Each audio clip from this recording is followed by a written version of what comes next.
Bismillahirrahmanirrahim. Assalamualaikum warahmatullahi wabarakatuh.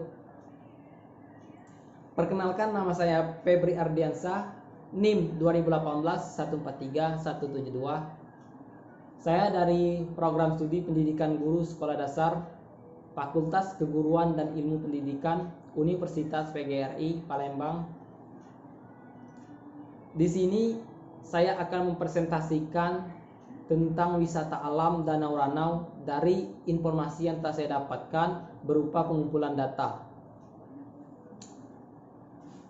Presentasi ini guna untuk memenuhi tugas mata kuliah pembelajaran mulok dosen pengampu Bapak Ferry Firmansyah MSN. Tujuan saya memilih materi mulok dengan mengambil materi tentang wisata alam Danau Ranau ini ialah untuk mengenalkan kepada siswa tentang lingkungan sekitarnya.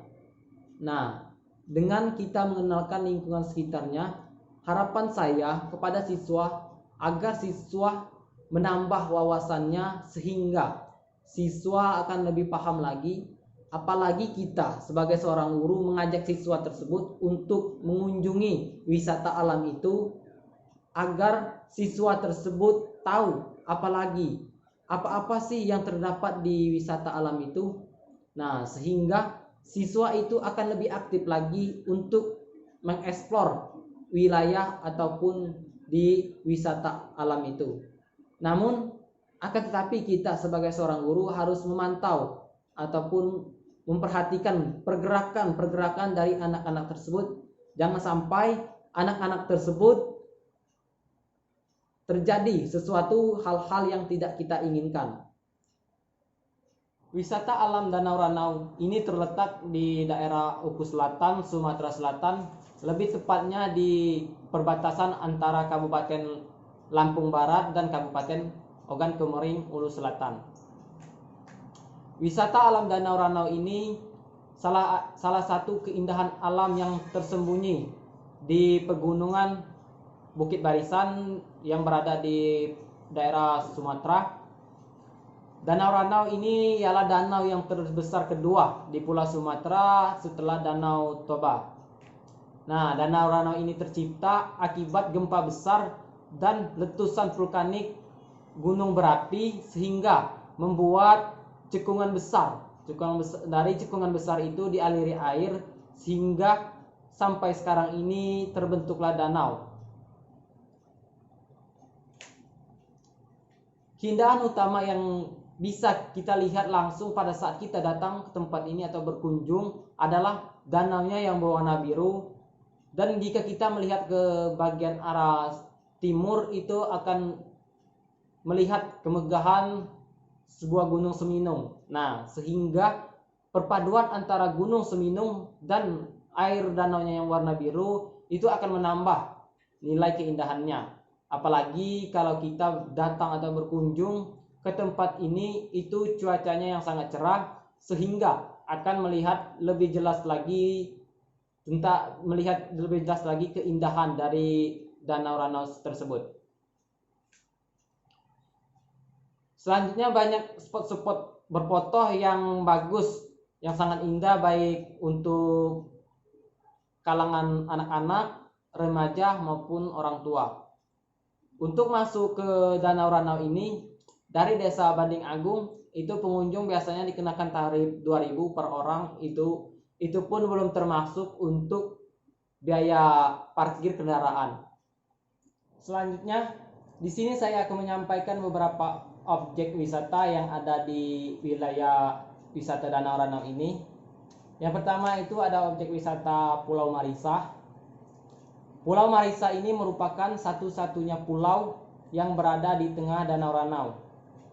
Pulau ini masih memiliki hutan yang masih natural serta banyak pepohonan kelapa. Untuk menuju lokasi ini, pengunjung wisata harus menggunakan jalur air Danau Ranau dengan mengendari kapal motor. Itu jarak tempuhnya itu bisa 40 menit hingga 1 jam. Untuk sampai ke pulau ini terdapat warga sekitar yang menyediakan jasa perahu motor atau di daerah itu lebih kenal dengan sebutan ketek.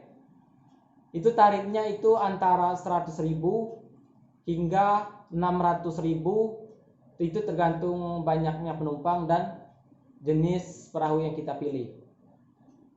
Yang kedua itu ada air terjun Subik Tuha.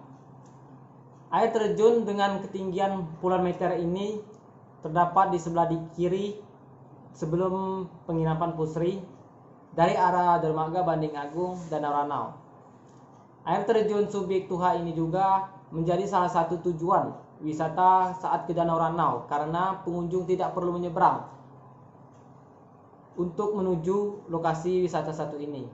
Pengunjung dapat mencapai lokasi dengan mudah serta dapat ditempuh dengan menggunakan kendaraan roda 2 maupun roda 4. Air terjun ini masih terjaga keasliannya, memiliki bebatuan serta airnya yang sejuk.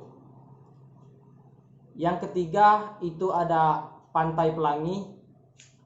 Pantai Pelangi merupakan tujuan wisata favorit yang berada di wisata Danau Ranau ini. Walaupun usianya baru kurang lebih dari 2 tahun, pantai buatan dengan panjang kurang lebih dari 1 km ini menjadi tujuan wisata keluarga saat mengunjungi Danau Ranau. Tempat ini merupakan lokasi yang cocok sebagai tempat wisata menikmati pemandangan Danau Ranau dan Gunung Seminung serta deburan ombak di bibir pantai.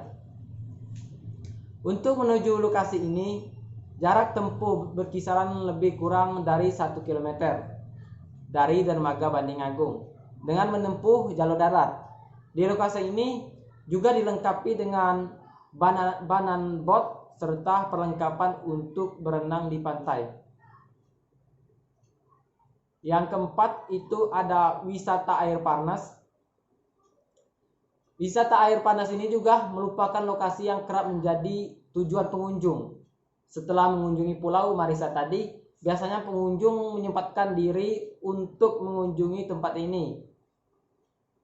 Wisata air panas ini berada di tidak jauh dari kaki Gunung Seminung, sehingga air di sini itu suhunya bersuhu panas.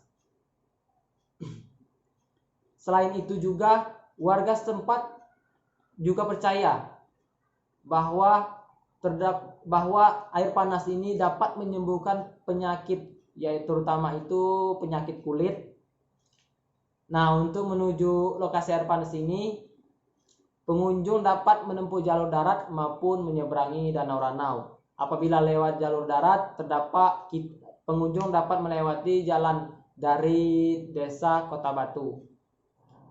Yang kelima ada Ranau Rafting. Ranau Rafting ini merupakan saluran air dari Kecamatan Mekakau Ilir hingga berakhir di Danau Ranau. Akan tetapi air yang hijau serta arus yang cukup deras membuat saluran air ini menjadi tempat favorit tempat rafting. Kelebihan dari tempat wahana Ranau Rafting ini ialah jarang sekali ditemui air ini di saat musim penghujan keruh ataupun airnya surut drastis di saat musim kemarau.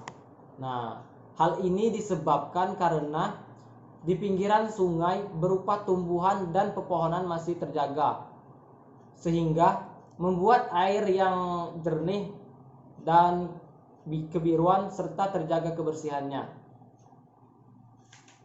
Yang terakhir, yang keenam ada wisata Bukit Mutiara Garden. Nah, objek wisata satu ini layaknya wisata kekinian Taman Bunga Klosia. Nah, yang sebelumnya itu merupakan kebun kopi, yang saat ini terhampar banyak bunga yang bermekaran. Dan juga dengan sajian tempat-tempat spot swafoto dan selfie di atas lahan sekitaran 2 hektar di kawasan wisata Danau Ranau ini.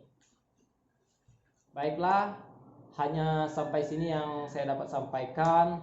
Semoga presentasi atau penjelasan saya tentang wisata alam Danau Ranau ini mudah dipahami, dapat dimengerti, agar kita ataupun seorang guru nanti kita untuk mengajak anak didik kita untuk berkunjung ke wisata alam Danau Ranau ini, kita sudah mengetahui spot-spot wisatanya seperti apa itu kan.